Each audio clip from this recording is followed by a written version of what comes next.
Hey, greetings everybody, GleeCon here again with another episode of Lore of Warcraft. On our last episode we read a little aside in the Beyond the Dark Portal novel where we saw kind of Kargath Bladefist and his plan, why he kind of steps back into the shadows and maybe priming us for some things in the World of Warcraft universe, maybe Burning Crusade.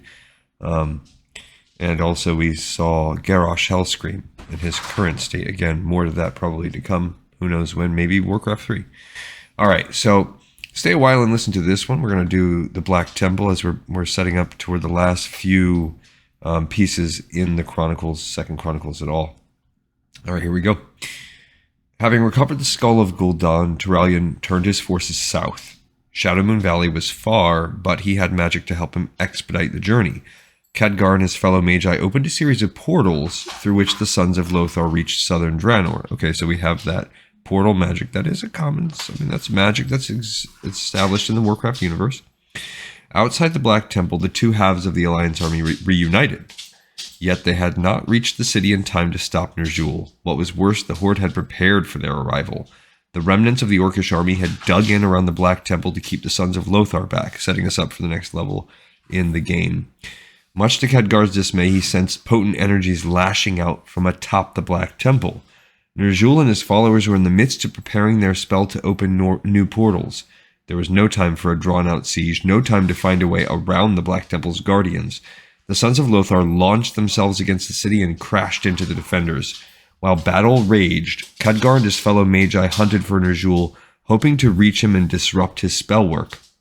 They would not succeed. Atop the city's largest tower, Ner'zhul had gathered some of the Death Knights and a number of Shadowmoon orcs to help him with his spellwork and protect him from the Alliance. He and his followers had harnessed the power of the Eye of Dalaran, the Book of Medivh, and the Scepter of Sargeras. Ner'zhul tapped into the nexus of ley lines beneath the Black Temple, but he was woefully unprepared for the amount of skill needed for this ritual.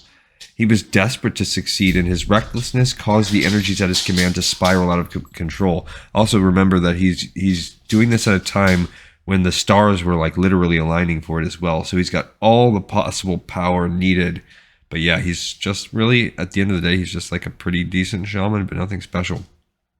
As planned, Ner'zhul blasted multiple holes through the fabric of reality, but they were followed by others. Many others. The magic that Ner'zhul had unleashed destabilized Draenor's ley lines. Unimaginable forces began to tear open rifts across Draenor. With each passing moment, the world groaned louder in upheaval. Fissures erupted across land and sea. Khadgar and the other Magi arrived just as this chain reaction was unfolding. They managed to recover the Eye of Dalaran and the Book of Medivh, but not the Scepter of Sargeras. With the artifact in hand, Ner'zhul and a few of his closest followers escaped into the nearest portal. Ner'zhul had saved himself, but doomed his world. And I think we're going to find out more about what happens in that. And I wonder what the last act of the game is. Maybe dealing with this weird, chaotic... But that's going to... I'm assuming we're going to find out why, like the Twisting Nether, and there's no oceans, and everything's up in the air, so... I'm assuming that's what's going to happen. And I wonder if we will ever find out what happens to Ner'zhul. I don't know, but I am curious to see.